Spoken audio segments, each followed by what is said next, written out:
మౌలిక సదుపాయాల కోసం అనకాపల్లి జిల్లా చోడవరంలో రావికమతం రోలుగుంట మండలాల గిరిజనులు భారీ నిరసన చేపట్టారు. స్వతంత్రం వచ్చి దశాబ్దాలైన రోడ్డు, విద్య, వైద్యం వంటి కనీస సదుపాయాలు తమ గ్రామాలకు ప్రభుత్వాలు కల్పించలేదని వాపోయారు.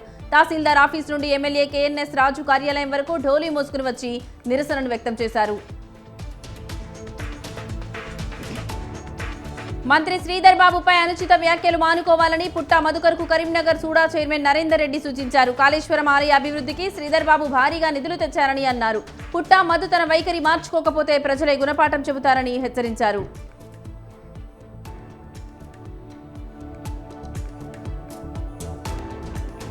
లోక్సభలో ప్రతిపక్ష నేత రాహుల్ గాంధీ ఈ తరానికి స్ఫూర్తి అని ఎమ్మెల్యే డాక్టర్ మురళీ నాయక్ కొనియాడారు. మహబూబాబాద్ జిల్లా జమ్మన్లపల్లి ప్రభుత్వ హైస్కూల్లో రాహుల్ బర్త్డే వేడుకలను కాంగ్రెస్ పార్టీ నిర్వహించింది.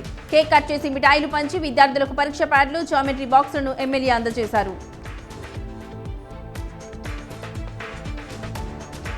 కాంగ్రెస్ పార్టీ అగ్రనేత లోకల్ సభలో ప్రతిపక్ష నేత రాహుల్ గాంధీ బర్త్డే వేడుకలు హుస్నాబాద్ లో కాంగ్రెస్ శ్రేణులు నిర్వహించారు. స్పెషల్ గా తయారు చేయించిన కేక్ కట్ చేసి పంపిణీ చేశారు. టపాసులు కాల్చి సంబరాలు చేశారు. రాహుల్ ఆశయాల ప్రకారం ప్రజాప్రభుత్వం ముందుకు వెళ్తుందన్నారు. సిద్దిపేట జిల్లా చౌటపల్లి శివారు పెద్దమ్మ గుడిలో దొంగతనం జరిగింది. గుర్తు తెలియని వ్యక్తులు గుడిలోని 25,000 రూపాయల విలువైన అమ్మవారి పంచలోహ విగ్రహం, 20,000 ఖరీదు చేసే మైక్ సెట్ ఎత్తుకెళ్లారు. ఆలయంలోని హుండీ పగులగొట్టి 1,000 రూపాయల నగదు ఎత్తుకెళ్లారు.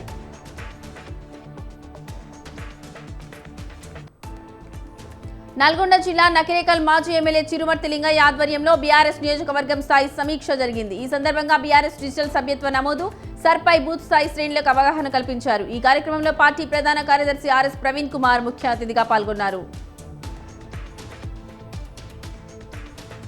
వికలాంగులకు రాజకీయ భాగస్వామ్యం కావాలని all India disable rights forum demand చేసింది. మహిళా రిజర్వేషన్ బిల్లులో వికలాంగ మహిళలకు రిజర్వేషన్ ఉండాలని కొల్లి నాగేశ్వరరావు, ముత్యాల రామదాసు డిమాండ్ చేశారు. దివ్యాంగుల హక్కులను ప్రభుత్వాలు కాపాడకపోతే ఆందోళనకు రెడీ అని హెచ్చరించారు. చిత్తూరు జిల్లా బంగారుపాలెం పోలీస్ స్టేషన్ పరిధిలో తమిళనాడుకు చెందిన 3 అంతర్రాష్ట్ర దొంగలు అరెస్ట్ అయ్యారు. వారి నుంచి 27,80,000 విలువైన సొత్తును పోలీసులు స్వాధీనం చేసుకున్నారు. బంగారుపాలెం పలమనేరు పరిసరాల్లో వారు చోరీలు చేశారని డీఎస్పీ ప్రభాకర్ చెప్పారు.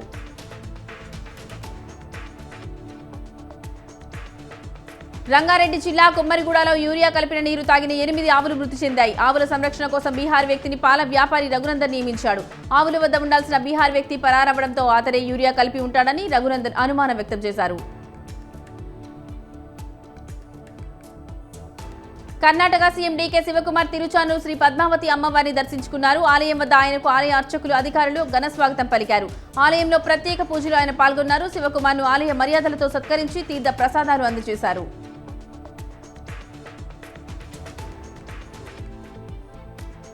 శ్రీ సత్యసాయి జిల్లా పుట్టపర్తి ప్రశాంతినియానికి ఇండోనేషియా భక్తులు పోటెత్తారు. సాయి కుల్వన్ సభా మందిరంలో సత్యసాయి మహాసమాధిని దర్శించుకున్నారు.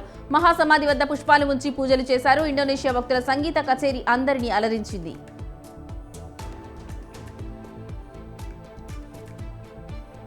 గుంటూరు జిల్లా ఉండవల్లి గుహల వద్ద శనివారం అంతర్జాతీయ యోగా దినోత్సవం జరుగుతుంది. ఈ కార్యక్రమంలో సీఎం చంద్రబాబు, యోగా గురువు రామ్దేవ్ బాబా పాల్గొంటారు.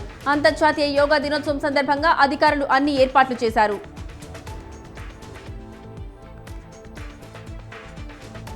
వేములవాడలో ఫుడ్ సేఫ్టీ అధికారులు పానీపూరి, చాట్ బండ్లు, హోటళ్లు, టిఫిన్ సెంటర్లలో ఆకస్మికంగా తనిఖీలు నిర్వహించారు. ఆర్డీఓ, ఎంపీడీఓతో కలిసి ఫుడ్ సేఫ్టీ అధికారి అనూష ఈ తనిఖీల్లో పాల్గొన్నారు. నాణ్యత లేని ఆహార పదార్థాల అమ్మకాన్ని అరికట్టేందుకు చర్యలు చేపట్టారు. అక్రమ క్వారీల అనుమతులను రద్దు చేయాలని సంగారెడ్డి జిల్లా రాళ్లకత్వ, సోలక్పల్లి, శివనగర్ పట్ల గ్రామాల ప్రజలు డిమాండ్ చేశారు. రూల్స్ కు విరుద్ధంగా అక్రమంగా నడుస్తున్న క్వారీ క్రషర్లను వెంటనే ఆపేయాలని వారు కోరారు. తమ గ్రామాల్లో మైనింగ్ మాఫియా ఆగడాలు శృతి మించుతున్నాయని అన్నారు.